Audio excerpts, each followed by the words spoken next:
Abra sua Bíblia comigo em Lucas, capítulo de número 5, versículo de número 17 ao versículo de número 26.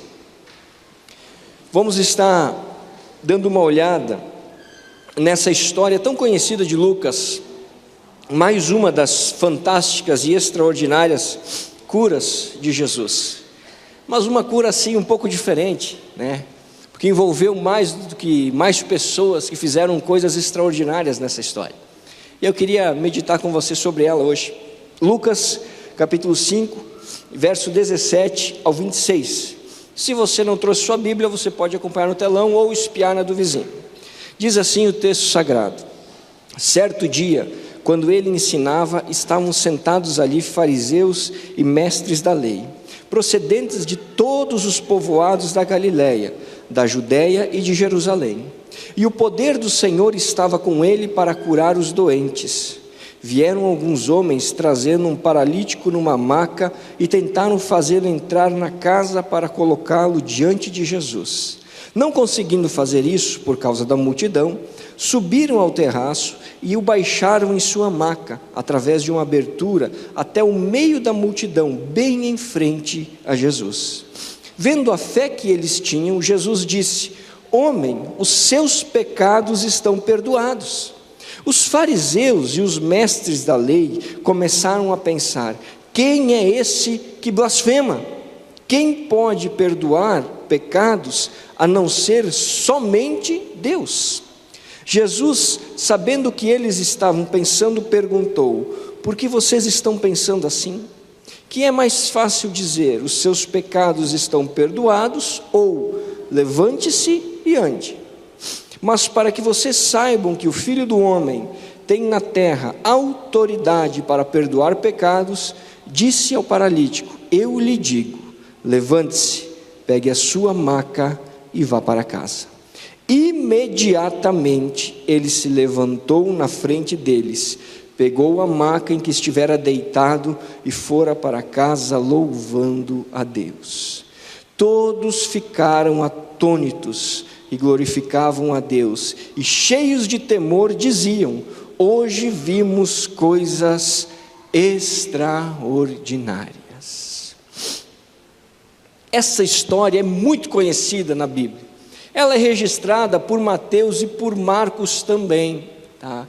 E nós encontramos então detalhes nos três evangelhos que trazem ainda mais riqueza para essa história. Esse é um dos milagres, ou é um desses milagres que nós encontramos na Bíblia, que vão ficar gravados para o resto da eternidade. Enquanto o mundo for mundo, se falará desse milagre, e as pessoas vão se lembrar, porque é algo marcante, é algo extraordinário. O próprio texto diz no versículo 26 que todos ficaram atônitos, porque estavam vendo coisas extraordinárias. Não é por menos.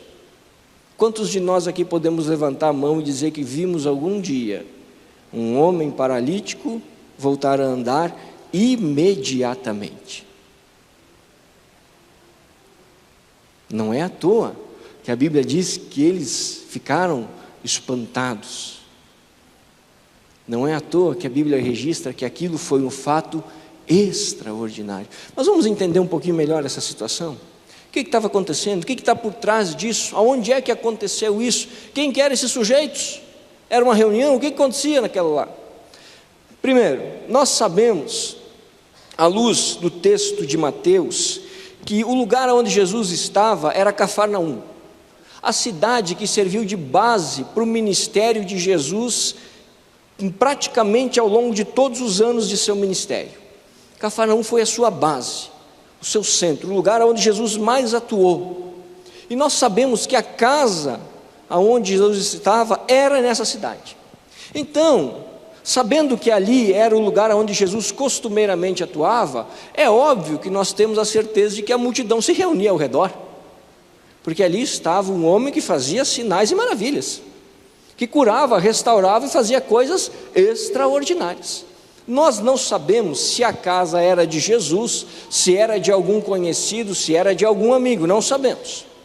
Mas o que nós sabemos é que a casa estava completamente tomada por multidões. Tanto é que o homem carregado na maca não consegue entrar na casa, nem chegar perto. Tamanha era a multidão daquele lugar. Nós não sabemos se Jesus estava ensinando, se Jesus estava curando. Certamente Jesus devia estar falando sobre o reino dos céus. Mas o texto não nos diz exatamente o que Jesus estava ensinando. Mas o texto nos diz que ali com Jesus estava um grupo, os mestres da lei e os fariseus. E o engraçado é que o texto diz que esse grupo vinha de todas as regiões de Israel, inclusive da capital, Jerusalém. Isso nos leva a entender que Jesus já estava no auge do seu ministério. Senão, um fariseu jamais sairia de Jerusalém e viajaria a Cafarnaum para olhar qualquer zezão. Não tem jeito nenhum. Ele estava lá porque Jesus estava no auge do seu ministério, e a fama de Jesus já chegara aos portões de Jerusalém.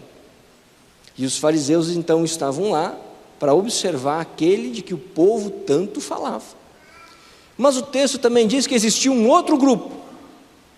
Nós não sabemos quantos são, nós não sabemos quem eram, nós não sabemos o nome. Nós sabemos que esse grupo carregava uma pessoa paralítica. E eles carregavam essa pessoa numa maca, e eles foram até a casa onde Jesus estava. E eles chegam na casa onde Jesus estava e eles não conseguem entrar. Mas nós sabemos que eles não desistem. Eles dão um jeitinho e sobem ao telhado da casa, abrem um buraco no telhado da casa e baixam o paralítico até a frente de Jesus. E eu fico imaginando a cena. Primeiro, que eu acho que o dono da casa ficou meio bravo, que ninguém ia gostar de ter um buraco no seu telhado. Segundo, que eu acho que todo mundo ficou espantado de ver um homem descer numa maca no meio do dia. Quem era aquele homem? Quem eram os homens que estavam descendo aquele homem? E o que Jesus ia fazer com o paralítico que estava agora aos seus pés? Sabe, irmãos, tem alguns heróis da fé que a Bíblia não registra o nome. Por exemplo, a mulher que falou para o comandante da Síria ir a Jerusalém procurar o profeta. Uma menina, diz o texto sagrado, lá em Reis, escrava. Naamã, o comandante dos exércitos da Síria, o grande homem de guerra da Síria, estava doente, morrendo de lepra, apodrecendo, literalmente caindo aos pedaços. E a mulher escrava, israelita, escrava, ela chega para o seu senhor e diz assim: se o senhor ir a Jerusalém, lá tem homem de Deus, o senhor vai ser curado. E Naamã faz uma viagem até Jerusalém e é curado. É uma herói da fé essa menina. Nós não conhecemos, nós nunca vamos saber o nome dessa menina, mas essa menina vivenciou que é o amor, que a Bíblia diz que ame os seus inimigos, procure o bem deles. Esses homens que carregaram o paralítico também são heróis da fé que nós não sabemos o nome. Nós não sabemos nem sequer quantos eram. Eu calculo que pelo menos 4, porque para carregar um outro, no mínimo 4, ou 2 ou 3, bem fortão. Mas eu acho que no mínimo 4. Mas nós não sabemos quem eles eram. Mas nós sabemos de uma verdade: se não fossem aqueles homens carregar aquele paralítico, aquele homem nunca teria andado e nunca teria sido salvo. Nunca. Existem alguns heróis da fé na Bíblia que nós vemos as atitudes, conhecemos as suas ações, mas nunca vamos saber quem foram. São heróis anônimos, homens e mulheres de Deus que trabalharam indignamente aos pés do Senhor para que outros conhecessem o Evangelho. Em contrapartida, nós temos outros grupos na Bíblia que sempre se opuseram à verdade do Senhor. Os mestres da lei e os fariseus, por exemplo. Sempre foram pessoas da mais alta estirpe do seu povo e que fizeram grande oposição a Jesus. E esses dois grupos, eles têm coisas profundas a nos ensinar sobre a relação que nós devemos ter com as pessoas e com Jesus. Desses dois grupos, nós podemos aprender coisas extraordinárias. Porque uma verdade é clara: na vida, ou nós somos os fariseus, ou nós somos aqueles que carregam os paralíticos. Não há meio termo. Na vida, ou nós somos oposição, ou nós somos do mesmo time. E nessa noite eu queria olhar para esses dois grupos e tentar entender um pouquinho quais foram as ações deles, para com as pessoas e para com o próprio Jesus, e ver qual foi o resultado dessas ações. Porque toda atitude, toda ação que eu tomo, tem uma reação, inclusive no reino de Deus. Então vamos estudar esses dois grupos. Primeiro, os mestres da lei e os fariseus. Quem eram essas pessoas?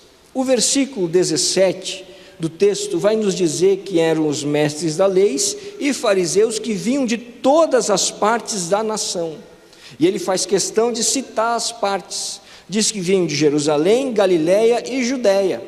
De toda a nação de Israel se reuniu mestres da lei e fariseus. Quantos? Não sabemos. Nós podemos colocar que pelo menos 3, se veio um de cada região, ou 2 de cada região, vamos supor que pelo menos 3 estavam lá. Agora, quem eram esses homens? Nós lemos várias vezes na Bíblia essa expressão, os fariseus, os mestres da lei, mas quem eram eles? Quem eram? Vamos entender.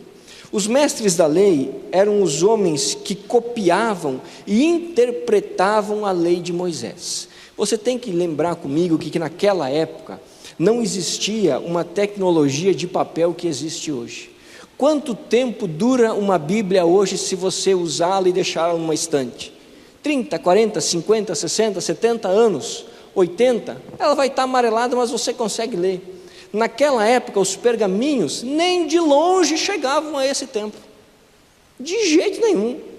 Eles se desfaziam com muita rapidez. Então o que era necessário? Era necessário que pessoas copiassem constantemente esses pergaminhos para que eles não se perdessem. Então os mestres da lei, eles faziam a cópia da lei, do Antigo Testamento, e eles a interpretavam, e aí que é o problema. Eles a interpretavam e começaram com o tempo a criar em cima dessa lei do Antigo Testamento novas normas que Deus não havia instituído, mas que eles, se achando no direito por conhecerem a lei de Deus, acrescentavam e faziam com que os judeus seguissem essas novas normas. Os fariseus faziam parte de um partido religioso em Israel, que dizem os estudiosos que na época de Jesus não existia mais do que 6 ou 7 mil em todo o Israel deles. Paulo, o nosso apóstolo Paulo, antes de se converter, era fariseu. Você bem lembra, ele mesmo fala lá em Filipenses capítulo 3. Quem eram os fariseus?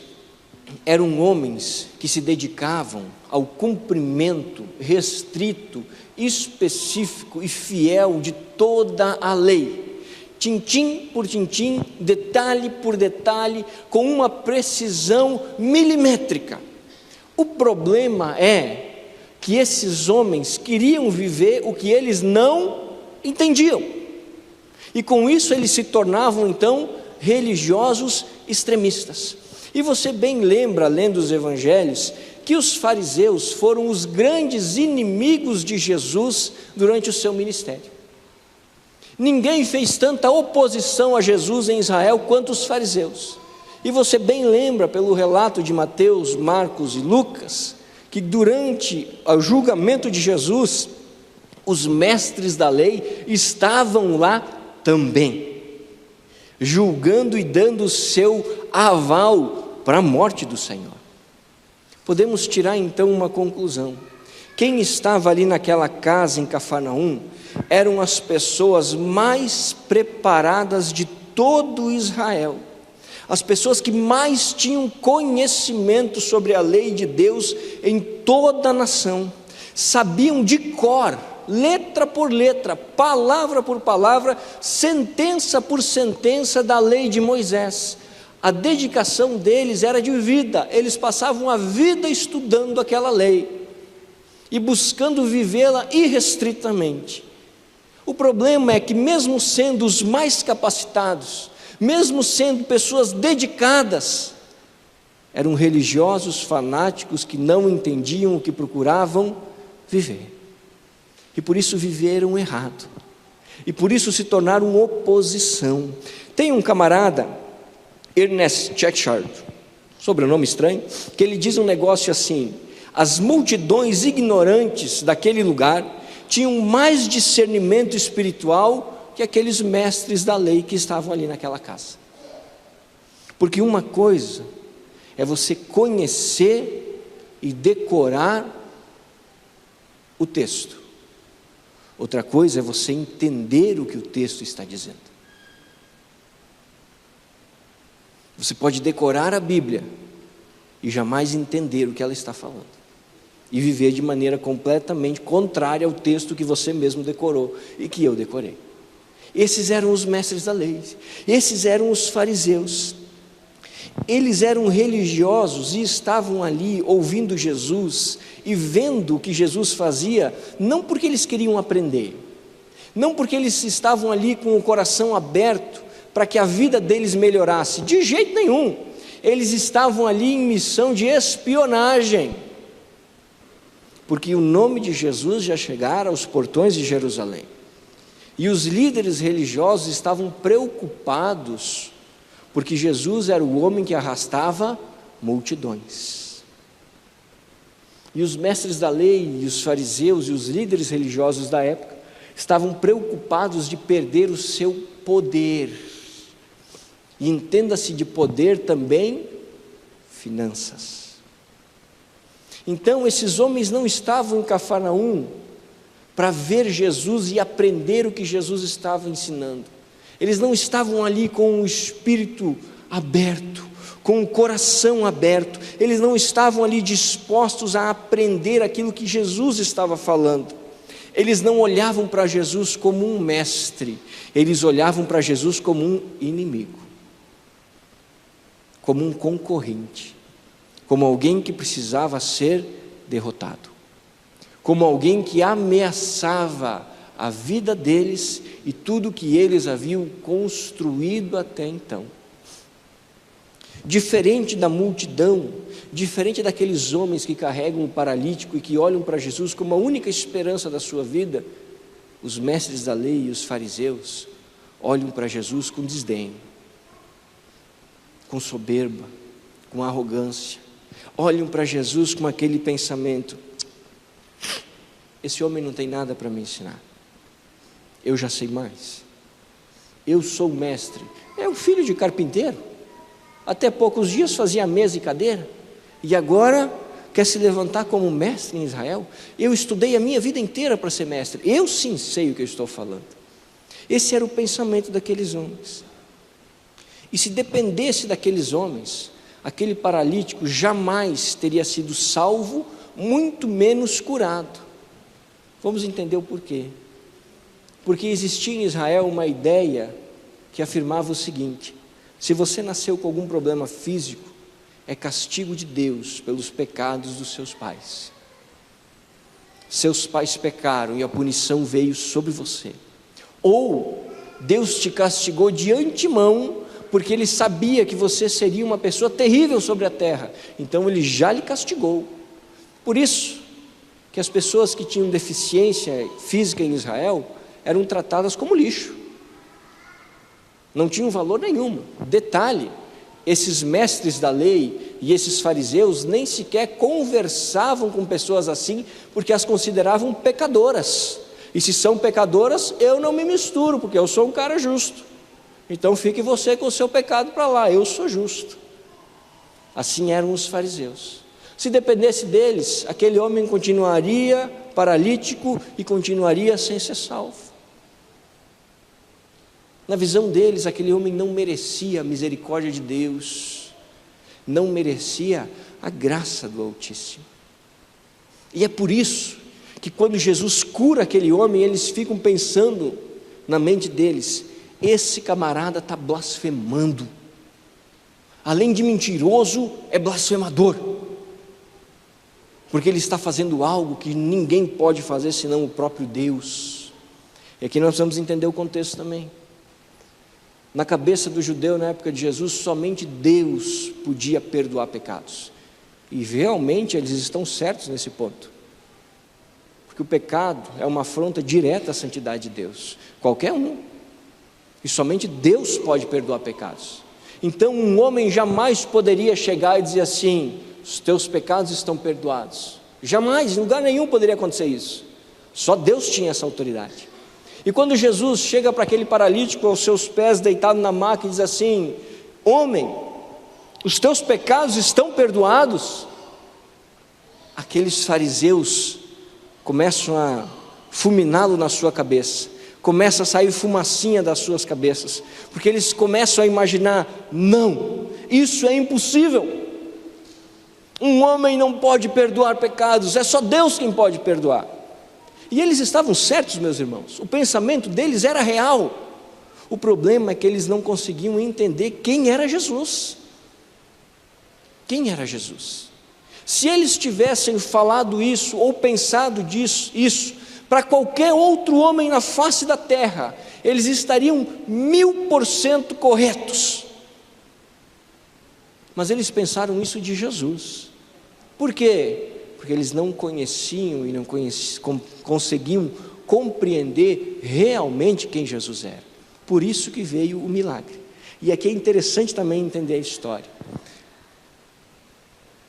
Só pensavam esses homens que o pecado era perdoado se existisse a cura. Por quê? Simples. Se eles imaginavam que a paralisia era resultado do pecado, então se o pecado foi perdoado, o homem seria curado. E é por isso então que Jesus, sabendo do pensamento deles, Jesus os confronta. Jesus os chama e diz assim: vocês acham que é mais fácil fazer o quê? Perdoar pecados ou dizer a esse homem para se levantar e andar? E aí Jesus diz assim: para que vocês saibam que eu tenho poder para perdoar pecados, rapaz, levanta, pega a tua cama e vai para a tua casa. E o texto diz que imediatamente aquele homem se levantou, pegou a sua cama e foi para casa. Eu não sei há quantos anos aquele homem era paralítico, eu não sei se ele havia nascido daquele jeito ou se aconteceu algum acidente, não sabemos. Mas nós conseguimos ter um pouco de noção da alegria que estava no coração daquele homem quando ele colocou o pé no chão pela primeira vez ou de novo. E eu fico imaginando a cena, a multidão lotando a casa, o homem aos pés de Jesus deitado, os fariseus olhando para Jesus com aquele olhar assim fulminante, e Jesus dá uma ordem clara, específica, sem rodeios: levanta, pega a maca e vai para casa, não precisa nem ficar no culto, vai embora. Eu fico imaginando aquele homem colocar os pés no chão, e eu fico imaginando qual é a reação daqueles fariseus quando eles notam que aquele homem começa a colocar os seus pés no chão, que aquele homem começa a ficar de pé, e que aquele homem pega a sua maca, coloca nas costas e sai.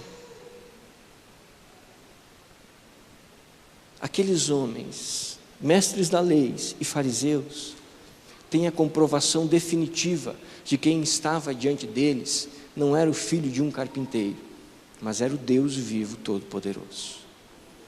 Só que o que me choca, irmãos, é que mesmo com tamanho milagre, mesmo com tanto conhecimento e mesmo com tantas evidências, esses homens não dobram os seus corações. Eles continuam perseguindo e buscando a morte do Senhor. E sabe, queridos, não é difícil se tornar fariseu, não é difícil se tornar um mestre da lei, é mais fácil do que nós imaginamos.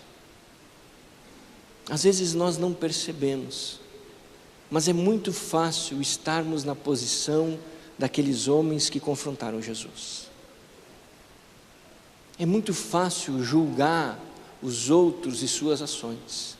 É muito fácil não exercer misericórdia com a vida daqueles que sofrem. É muito fácil julgar sem mostrar restauração. É muito fácil apontar os dedos. É muito fácil. E nós, seres humanos, temos uma facilidade tremenda em apontar os dedos. Nós temos uma grande facilidade em julgar sem apontar restauração. É muito fácil nós estarmos na igreja e nos tornarmos fariseus. Basta nós fecharmos os olhos para a verdade de Deus e para a necessidade do nosso próximo e fixarmos os nossos olhos apenas em nós mesmos, nós nos tornaremos excelentes fariseus, maravilhosos homens que julgam e mais nada. O problema de se tornar fariseu é que um fariseu luta contra o próprio Deus. O problema de se tornar um fariseu é que o fariseu não entra no céu e não deixa outros entrarem no céu. O próprio Jesus nos falou isso, quando ele afirmou lá em Mateus 22:13: ai de vocês, mestres da lei e fariseus, hipócritas, vocês fecham o reino dos céus diante dos homens, vocês mesmos não entram, nem deixam entrar aqueles que gostariam de fazê-lo. Quantos fariseus fecham as portas do Evangelho para os necessitados que estão fora das igrejas? Quantos crentes são pedra de tropeço para que aquele que necessita da graça de Deus não a encontre? Eu lembro de um fato uma vez, não aqui na igreja, numa outra igreja, onde deu uma grande confusão. Alguns adolescentes e alguns jovens estavam no culto, assistindo o culto usando boné. E isso foi um culto, isso foi 2 cultos, isso foi 3 cultos, isso foi 4 cultos. E algumas pessoas da igreja se reuniram e chamaram o pastor para conversar. Disseram assim: nós não aceitamos algo desse jeito. É preciso tomar uma providência. Aonde já se viu assistir um culto usando um boné? O Senhor precisa tomar um posicionamento, que nós não aceitamos mais tal coisa. E aí o pastor, muito sábio, ele dizia assim: bom, então vamos fazer o seguinte, os meninos vão continuar usando boné e assistindo o culto. Se vocês não gostaram, a porta da rua, serventia da casa. Pastor, mas como assim? Ele falou assim: eu prefiro que os meninos estejam dentro da igreja de boné assistindo o culto, do que fora na igreja sem boné, fazendo bagunça e aprendendo o que o diabo quer ensinar para eles. Esses meninos precisam ser amados, esses meninos precisam ser ensinados, esses meninos precisam aprender do Evangelho. É muito fácil se tornar fariseu, é muito fácil. E se nós não cuidarmos, nós nos tornamos os maiores fariseus que temos, porque nós gostamos de julgar as pessoas. Nós gostamos de olhar para os irmãos que caíram em pecado e dizer assim: eu já sabia, e a vida toda dele foi fingimento, sempre foi, isso aí não dá em nada. Cuidado. Os mestres da lei e os fariseus, eles não deram atenção ao paralítico, e eles se opuseram a Jesus. O resultado dessa bagunça toda não foi bom para eles, nem um pouco, nem um pouco.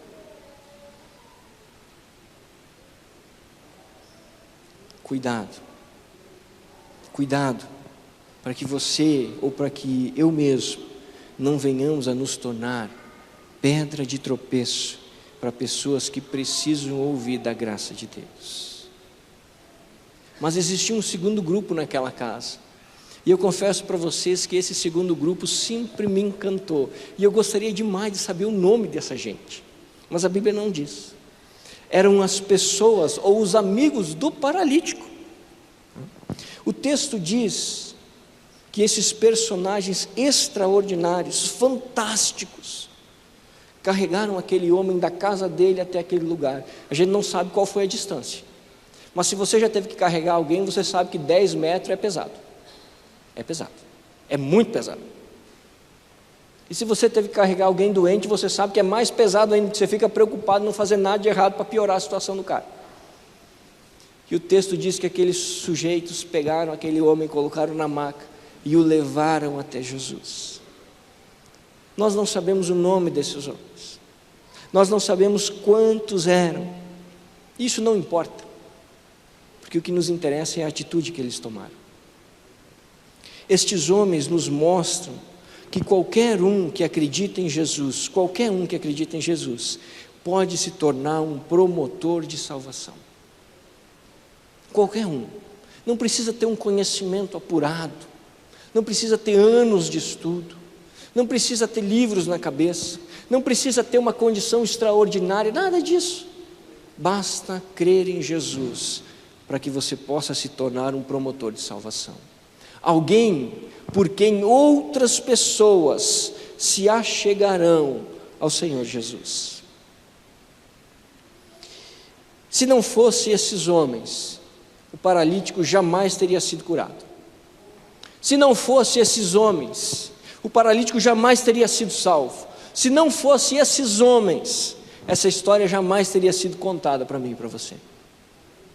Mas esses homens se tornaram promotores de salvação.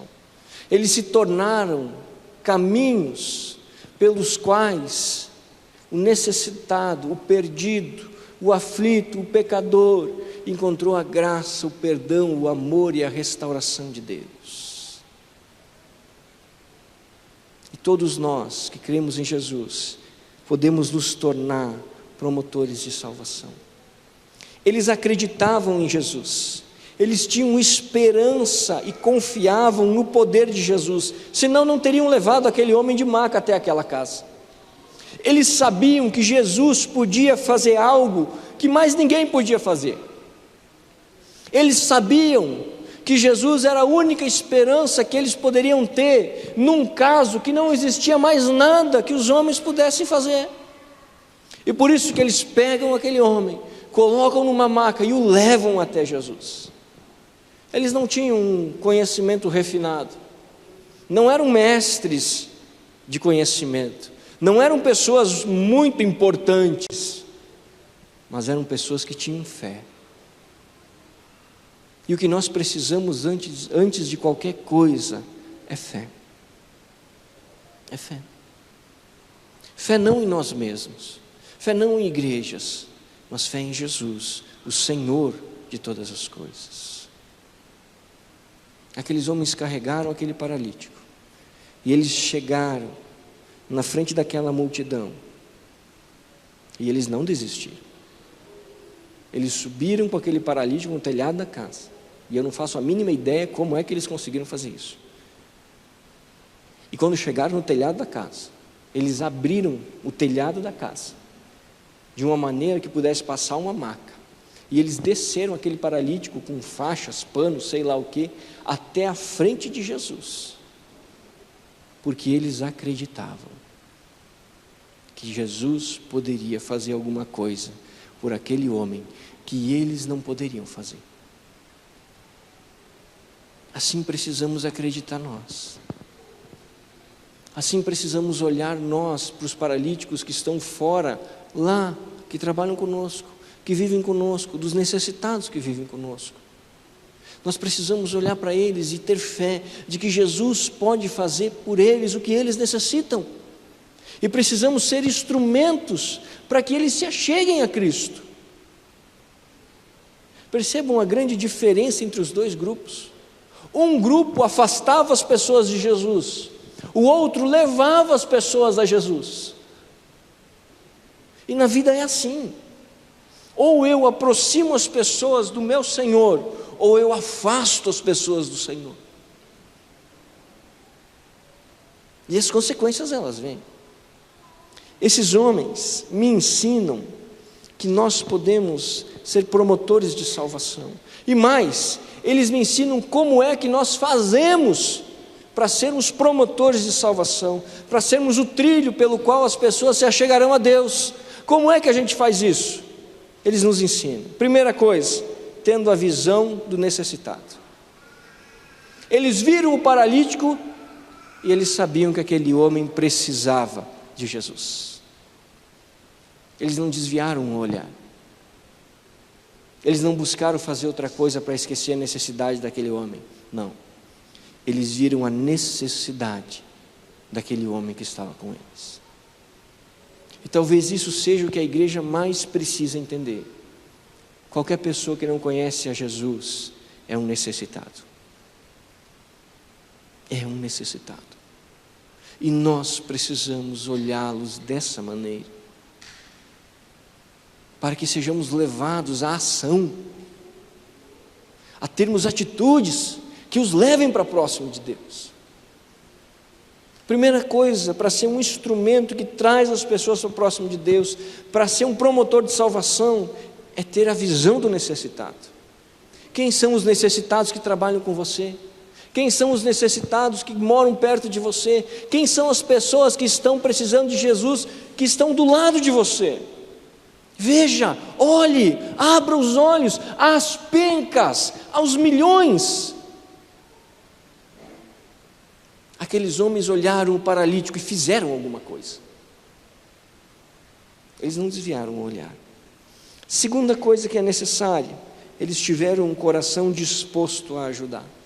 Eu fico encantado porque a história diz que eles carregaram aquele homem. Eles se colocaram à disposição. Talvez eles não tenham ganhado nada, e certamente não tenham ganhado nada com o que eles fizeram. Mas eles fizeram o certo. Eles se colocaram à disposição para ajudar aquele homem. E aqui é que muitas vezes pega o calo dos cristãos, porque nós somos tão atarefados com as nossas próprias coisas, que nós não temos tempo de auxiliar aqueles que precisam ao nosso redor. Nós não temos um tempo de fazer uma visita, nós não tiramos um tempo de fazer uma oração, nós não tiramos um tempo de fazer uma visita e levar uma Bíblia, nós não tiramos um tempo para ir cuidar daqueles que estão necessitando, porque nós estamos ocupados com o quê? Conosco mesmo. Conosco mesmo. Nós queremos mais de tudo para nós. Aqueles homens tiraram tempo. Eles foram ao paralítico, eles tiraram aquele homem da cama, colocaram ele numa maca, carregaram ele pela cidade, chegaram na porta da casa, eles subiram ao telhado, abriram, provavelmente alguém teve que pagar aquele telhado que foi aberto, mas eles se colocaram à disposição daquele homem que precisava. Eles foram mão de Deus para um homem que não conseguia mexer os dedos. Eles foram pernas para um homem que não conseguia andar. É preciso nos colocar à disposição para que as pessoas se acheguem ao Senhor. Terceiro, eles conduziram o paralítico à pessoa certa. Não adianta ter visão, não adianta ter boa vontade e levar as pessoas para longe do Senhor. Eles levaram o paralítico só para uma pessoa. Eles não estavam interessados na multidão, eles não estavam interessados nos mestres da lei, nem dos fariseus, eles não estavam interessados com o custo do telhado. Eles levaram o paralítico porque o plano deles era: ele vai estar com Jesus. Eles levaram aquele homem à pessoa certa. Às vezes nós queremos ajudar as pessoas, mas nós esquecemos de apresentar às pessoas a pessoa certa. Nós incentivamos e ajudamos em tudo, mas não falamos em Jesus. Pastor, mas eu tenho medo, tenho vergonha, eu tenho medo que a pessoa fuja. Não tenha medo, meu irmão. Jesus é o Deus vivo e verdadeiro. E o que as pessoas mais precisam, e a única coisa que elas precisam, é ter um encontro com o Deus vivo e verdadeiro. Leve o necessitado à pessoa certa. Quarta coisa, eles não desistiram diante dos obstáculos. Isso aqui me encanta. Às vezes nós temos boa vontade, mas no primeiro problema nós chutamos o balde. Achei que ia ser mais fácil. Desse jeito não dá. Eles carregam aquele paralítico. Eles chegam perto da casa, eles não conseguem entrar. Quem de nós os repreenderia se eles voltassem com aquele paralítico para casa? ninguém de nós repreenderia eles. Por quê? Eles tentaram, pastor. Eles tentaram.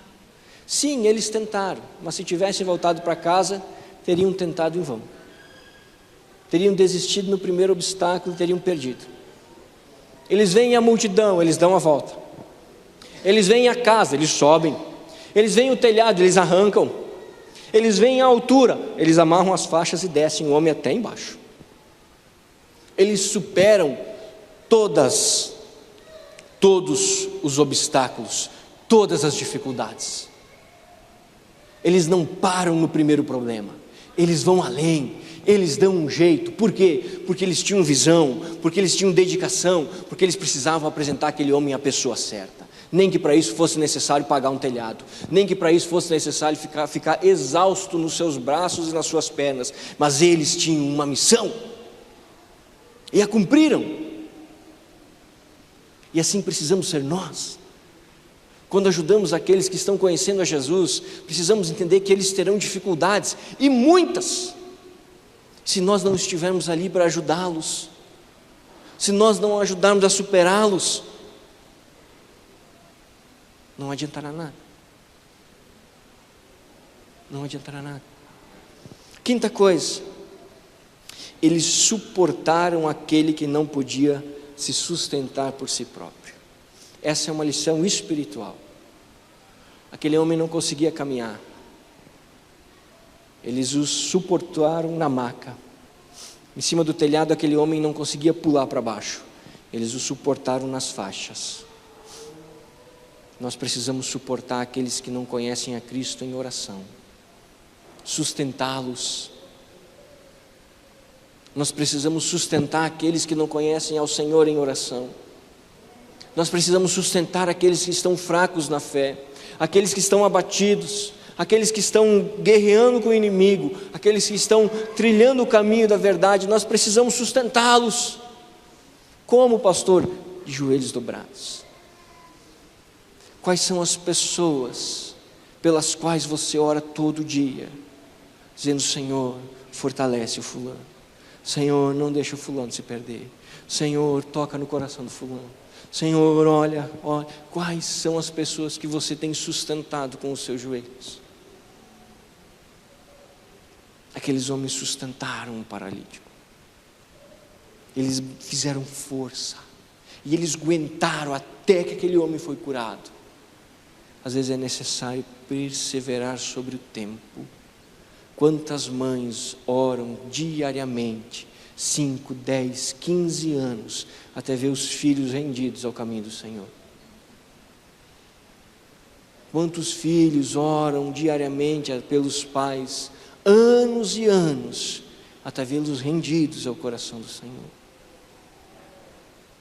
Eu não sei se você sabe, mas você é fruto de sustento de outros promotores de salvação. Pessoas oraram por você, pessoas oram por você, para que você tenha um caminho com o Senhor. Pessoas estão sustentando a sua vida em oração. Às vezes você nem percebe, você nem faz ideia, mas tem joelhos dobrados pedindo para que o Senhor derrame bênção sobre a sua vida, para que Jesus sustente o seu casamento, para que Jesus restaure a sua saúde. Quem são as pessoas que vocês têm sustentado em oração? Pastor, eu oro só por mim. Puxa vida, meu irmão, não que seja errado orar só por você, mas você está perdendo tantas oportunidades de ver o que Deus pode fazer com a sua mão e com o seu poder. Aqueles homens sustentaram. Por último, aqueles homens foram perseverantes. Nada impediu aqueles homens de cumprirem a missão. Qual foi a recompensa deles? Milagre. Qual foi a recompensa deles? A salvação. Qual foi a recompensa deles? Ouvir ou saber que Jesus olhou a atitude deles e disse: esses homens têm fé. Porque o texto diz isso. Jesus, vendo a fé que eles tinham, disse ao paralítico: os teus pecados estão perdoados. Não existe nada mais prazeroso no reino de Deus do que você ser pai espiritual de alguém, de você olhar para pessoas que você foi instrumento de Deus para que essas pessoas pudessem servir ao Senhor. Isso é um privilégio incalculável, incalculável, é algo extraordinário. Os anos passarem e você vê o crescimento dessas pessoas, o fortalecimento da fé delas, e você saber que um pontinho, um pedacinho de toda essa construção, Deus te deu o privilégio de colocar uma pedrinha. Quem são as pessoas que você tem sido pai e mãe espiritual? Quem são as pessoas que você tem sido ponte para que elas se acheguem ao Evangelho de Jesus? Quem são as pessoas pelas quais você tem gastado tempo diante de Deus para que haja conversão e salvação? Eu lembro de 2 meninos que marcaram a minha vida, meu amigo Diogo e meu amigo Adam. Esses meninos foram os meninos que me apresentaram aos caminhos do Senhor. E eu sempre tive e sempre tenho um profundo respeito por eles. Porque se não fosse eles, eu não teria conhecido ao Senhor. Eles moravam para o lado de cima da minha casa, num porão, e eu morava na casa embaixo, assim, na mesma rua. E semana após semana, aqueles meninos me convidavam: vamos para a igreja, Cris. Eu disse: vou nada. Vamos para a igreja, Cris. Vamos para a igreja. Eu disse: vou nada. E eles ali: vamos para a igreja. E incentivavam. E eu lembro que quando eu comecei a ir para a igreja, eles faziam algo que nunca me esqueci. Às vezes eles não queriam ir, às vezes nós não tinha carro, era tudo adolescente, às vezes estava chovendo, e o novo convertido, você sabe como é que é. O novo convertido pode cair o mundo, ele está na igreja. Pode chover, pode dar furacão, pode dar acidente, ele pode estar com perna quebrada, braço quebrado, ele está na igreja, ele quer ir para o culto, ele quer aprender de Jesus, ele quer ouvir falar de Jesus. E eu lembro que às vezes dava aqueles pés d'água, nós tínhamos que atravessar toda a Concórdia, sair ali de perto dos bombeiros e ir até lá no Poço Santa Clara de a pé para ir na igreja. E eu lembro que às vezes dava aquelas pancadas de chuva e eu chegava lá: ei, pessoal, vamos na igreja. E eles diziam assim, daí um olhava e dizia assim: não, eu vou, eu não vou te deixar aí sozinho, eu vou. E se trocavam e pegávamos o guarda-chuva e íamos para a igreja. Meninos que foram promotores de salvação para que eu encontrasse a Jesus. Quem são os promotores de salvação da sua vida? Para quem você é um promotor de salvação? Porque uma verdade é muito clara, irmãos: ou eu sou um promotor de salvação e ajudo as pessoas a se achegarem a Deus, ou eu sou um fariseu e afasto as pessoas de Deus. Os fariseus jamais receberam de Jesus uma afirmação como essa: a fé que eles tinham. De jeito nenhum. O que Jesus falou aos fariseus sempre foi a mesma palavra: hipócritas. Hipócritas.